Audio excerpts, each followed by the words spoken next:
Pag-aralan natin ang mga bagay na makikita sa paaralan. Pero bago yon, maglaro muna tayo. Ang ating laro ay tinatawag na Spot the Difference o hanapin ang naiiba. Ang dapat ninyong gawin ay hanapin ang naiiba sa dalawang larawan. Ang mga larawan na ipapakita ko sa inyo ay kuha sa paaralan. Ang paaralan ay ang lugar kung saan ang mga bata ay tinuturuan ng guro na magbasa, magsulat at magbilang.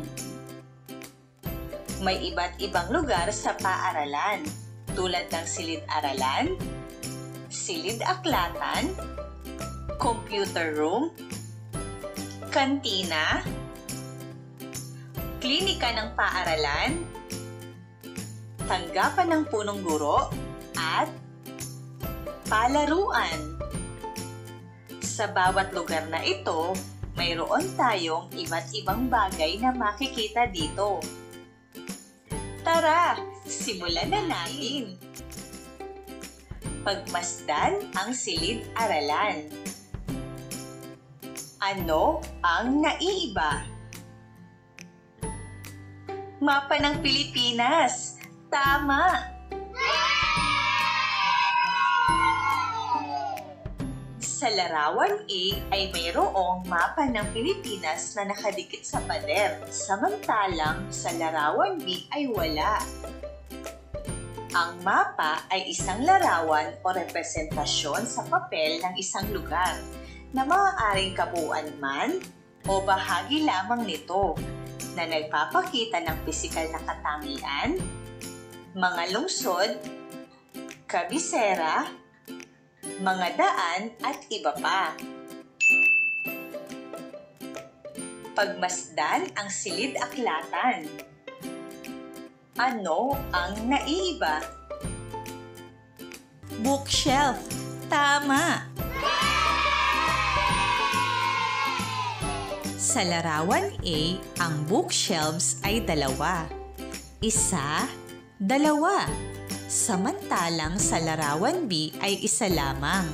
Sa bookshelf, inilalagay ng nakaayos ang mga aklat o libro. Pagmasdan ang computer room. Ano ang naiiba? Computer. Mahusay!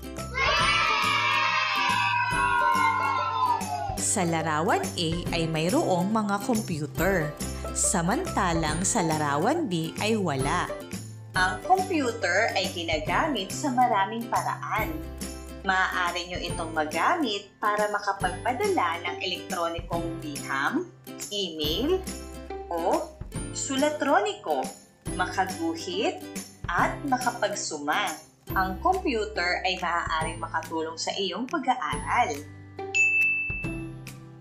Pagmasdan ang kantina. Ano ang naiiba?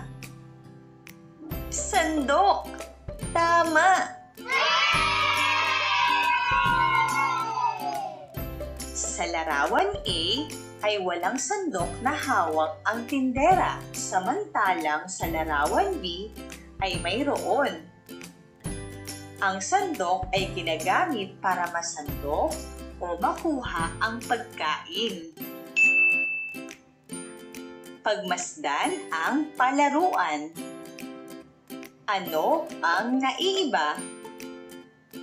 Siso! Magaling! Sa larawan A ay walang siso, samantalang sa larawan B ay mayroon. Ang siso ay ginagamit ng mga bata para maglibang. Pagmasdan ang tanggapan ng punong guro. Ano ang naiiba? Aklat! Tumpak! Sa larawan A, ang aparador ay may lamang mga aklat, samantalang sa larawan B ay wala. Ang aklat o libro ay mga pinagsama-samang papel. Sa loob nito, makikita ang iba't ibang salita at mga makukulay na larawan. Pagmasdan ang klinika ng paaralan. Ano ang naiiba? Kama sa klinika! Magaling! Sa larawan A ay walang kama sa klinika, samantalang sa larawan B ay mayroon. Sa kama sa klinika, humihiga ang mga pasyente.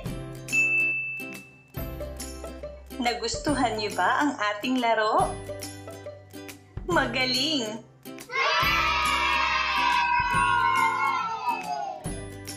Mga bagay na makikita sa paaralan. Mapa ng Pilipinas. Bookshelf. Computer. Sandok. Siso. Aklat. At kama. Kayo naman. Ano-ano ang mga bagay na makikita sa paaralan? Pisara, mesa, upuan, baso, padulasan, papel, stethoscope. Mga bata, tandaan, ang mga bagay na makikita sa paaralan ay mga bagay na maaaring makatulong sa inyong pag-aaral. Kaya, mahalaga na ingatan ninyo ang mga ito para mayroon kayong magamit, pati ang mga mag-aaral na susunod sa inyo. Gawin natin! Bilugan ang mga bagay na makikita sa paaralan. Ikahon naman ang hindi. Pisara, aklat, sigarilyo, computer, baril.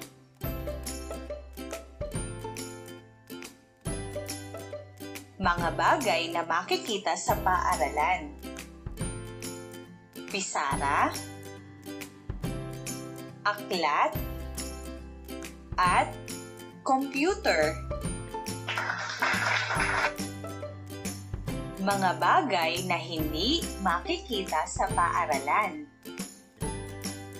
Sigarilyo at baril. Kung tama lahat ng sagot ninyo, ito ang para sa inyo, mga bituin!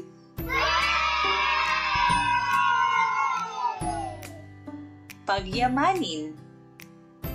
Kulayan ng asul ang mga bagay na makikita sa paaralan. Gawin ito sa kalakip na sagutang papel. Isagawa.